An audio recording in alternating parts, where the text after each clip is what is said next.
মধ্যপ্রাচ্যে দীর্ঘ ৩.৫ দশকের একচ্ছত্র আধিপত্য কি তবে খাদের কিনারে? ইরাকের বর্তমান রণক্ষেত্র আর ওয়াশিংটনের কম্পমান নীতি অন্তত সেই ইঙ্গিতে দিচ্ছে। রাজধানী বাগদাদে বড় ধরনের রক্তক্ষয়ী হামলার আশঙ্কায় মার্কিন নাগরিকদের অবিলম্বে ইরাক ছাড়ার নির্দেশ দিয়েছে হোয়াইট হাউস। একসময়ে যে বাগদাদের গ্রিন জোন ছিল মার্কিন ক্ষমতার অভয়ারণ্য, আজ সেখানেই বাজছে বিদায়ের সুর। দূতাবাস থেকে জারি করা জরুরি সতর্কবার্তায় স্পষ্টভাবে জানানো হয়, মার্কিন নাগরিকদের সুরক্ষা দেওয়ার সক্ষমতা এখন আর তাদের নেই। মূলত ইরান ঘনিষ্ঠ সশস্ত্র গোষ্ঠীগুলোর ক্রমবর্ধমান প্রযুক্তিগত শক্তি এবং কৌশলী হামলার সামনে মার্কিন আকাশ প্রতিরক্ষা ব্যবস্থা এখন কার্যত নিধিরাম সর্দার। ওয়াশিংটন এখন এতটাই বিচলিত যে তারা নিজ নাগরিকদের দূতাবাসের ধারে কাছেও আসতে বারণ করে দিয়েছে। 72 ঘন্টা ময়েশ্চার লক সমৃদ্ধ লিলি বডি ওয়াশ, শিয়া বাটারের গুডনেস স্কিন রিপেয়ার করে রাখে সফট ও গ্লোয়িং।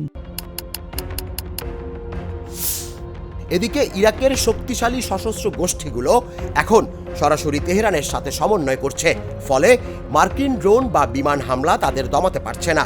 এর মাঝেই জর্ডানের বিমান ঘাঁটিতে অপারেশন ট্রু প্রমিস 4 এর আওতায় আত্মঘাতী ড্রোন হামলা চালিয়েছে ইরান। তেহরানের দাবি, তাদের ড্রোনগুলো মার্কিন অত্যাধুনিক স্টেলথ যুদ্ধ বিমানগুলোকে লক্ষ্য করে নিখুঁত আঘাত এনেছে। যুদ্ধের এই দামামায় ইরানের পার্লামেন্ট স্পিকার মোহাম্মদ বাঘের গালিবাফ দিলেন এক বড় চমক, যা শুনে যুক্তরাষ্ট্র ও ইসরায়েলের রীতিমতো রাতের ঘুম হারাম। তিনি জানান, প্রায় ৭০ লাখ নাগরিক স্বেচ্ছাসেবী হিসেবে সামরিক বাহিনীতে নাম লিখিয়েছেন। এই বিপুল জনবল এবং নতুন সামরিক সমীকরণ ওয়াশিংটনকে রক্ষণাত্মক অবস্থানে ঠেলে দিয়েছে। বিশ্লেষকরা বলছেন, এটি শুধু কোনো সামরিক সতর্কতা নয়, বরং বিশ্ব রাজনীতিতে মার্কিনীদের হ্রাস পাওয়া ক্ষমতার এক স্পষ্ট চিত্র। এখন প্রশ্ন হলো, ওয়াশিংটনের এই পিছু টান কি কেবলই কৌশলগত আচরণ, নাকি মধ্যপ্রাচ্যে মার্কিন সাম্রাজ্যের কফিনে শেষ পেরেক? তুষার ইসলাম, জাগো নিউজ।